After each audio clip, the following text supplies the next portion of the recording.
kalian itu jawab bukan harus idealnya gitu, tapi realnya. Nah, selama ini kan Bu Siti udah beberapa tahun menjadi kepala sekolah. Nah, selama menjadi kepala sekolah atau memimpin pembelajaran, apa yang menjadi kekuatan dan kelemahan di lakukan? Izin menjawab ya, untuk yang menjadi kekuatan dan kelemahan tentunya kita ada kolaborasi. Pertama sih kolaborasi, dan kekuatan itu kekuatan. Dengan adanya kekuatan kolaborasi ini, tentunya segala sesuatu yang akan kita lakukan atau kita kerjakan berjalan dengan lancar. Itu adalah kolaborasi. Dan adapun dari kelemahan ini kita itu kegiatan itu selalu konsisten. Ini tidak ada konsistennya. Bagian dari dalam kelemahan, bagian yang harus dirasakan ya. Dari segi sendiri mungkin belum bisa seperti itu. Jadi tapi berusaha untuk memperbaiki. Oke, kekuatannya adanya kerjasama dengan orang tua, termasuk dengan kolaborasi dengan guru di semua warga sekolah hari itu ya. Tapi sisi kelemahannya itu inkonsistensi gitu. Nah, bagaimana cara menangani hal yang demikian sehingga Bu Siti bisa menjalankannya dengan konsisten? Cara menanganinya ya pertama dari diri sendiri yang perbaiki. Kemudian jika udah merasa ini dirasakan baik, tentunya mengajak teman-teman juga gitu yang awalnya sih dari guru. Kemudian setelah itu kita mengajak juga orang tua. Kemudian apalagi yang ada bukan dari pihak yayasan itu yang cara menangani seperti itu. Ya, selain tadi mengantisipasinya seperti yang disampaikan, cara lain mengantisipasi kelemahan tersebut seperti apa? Kelemahannya cara lain selain dari diri sendiri ya Bu.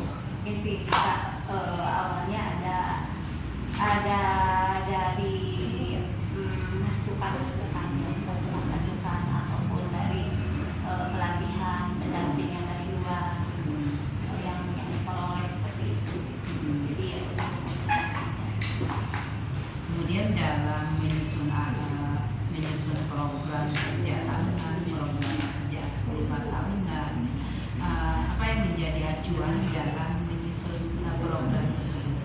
Yang menjadi acuan tentunya melihat dari aset yang ada di kita, tidak hanya aset sarana aja, bahkan dari aset alam sekitar gitu kan, kemudian SDA-nya, kemudian SDM-nya gitu.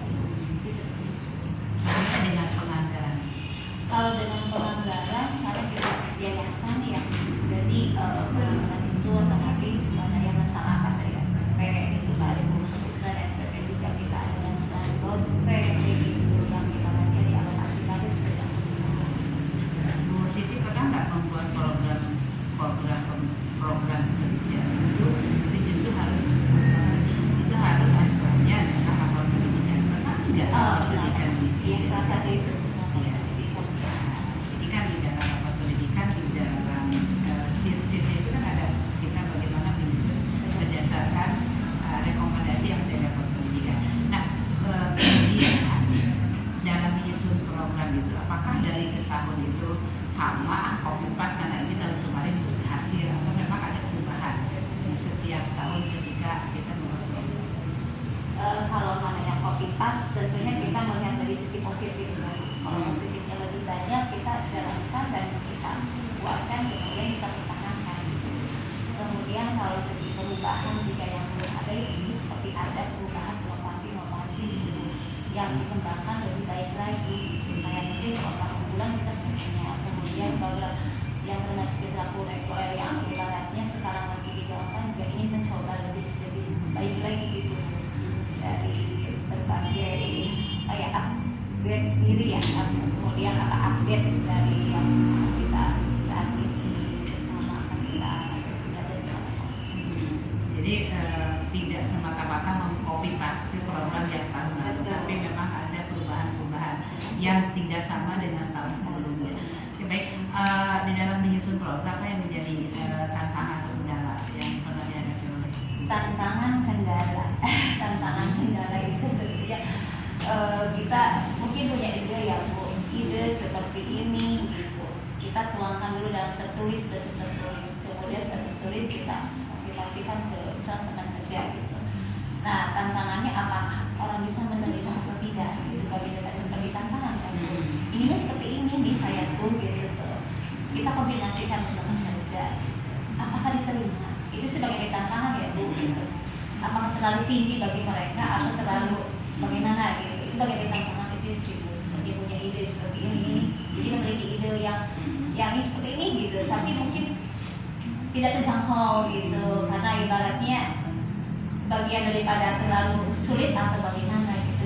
Tentu yang dirasakan oleh kita, ide kita itu gampang, belum tentu orang lain merasakan gampang untuk kita. Nah, pernah nggak ide itu kemudian diflurkan ke teman-teman, ke rekan kerja, kemudian ada penolakan gitu? Kalau selama ini yang namanya ide sih tidak ada penolakan ya Bu, tapi kita berusaha gitu. Namun secara konsistennya yang masih lemah itu. Nah ini masalahnya mengapa menjadi tidak konsisten gitu? Nah, menjadi tidak konsisten dari segi waktu atau kita berbulan dengan kegiatan yang lain, entah kita ada kita mendadak seperti itu. Ya satu contoh kita setiap Jumat ingin mengajak guru, guru kita yuk bikin PPK yang datang, kita bahas pembelajaran yang datang ya seperti itu. Tapi kalau terbentur dalam kegiatan lain, kemudian waktu, kadang kita ada kegiatan benar yang organisasi gitu. Jadi kadang satu minggu pun tidak tercapai gitu, karena di hari Jumat itu otomatis ingin sekali mempersiapkan untuk yang datang gitu, baik itu kekuatan ataupun kelemahannya gitu. Ya karena kita tahu lah musik itu seperti apa gitu, memang organisasi banyak yang berpegang. Tapi insya Allah mungkin kita akan memanage waktu aja. Sekali lagi musik ini bukan untuk menilai, tapi bagaimana saya memetakan kapasitas kesadaran diri untuk melakukan refleksi.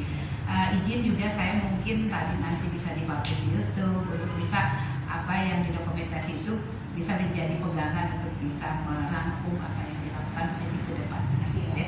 Terima kasih Bu Tuti. Sama-sama.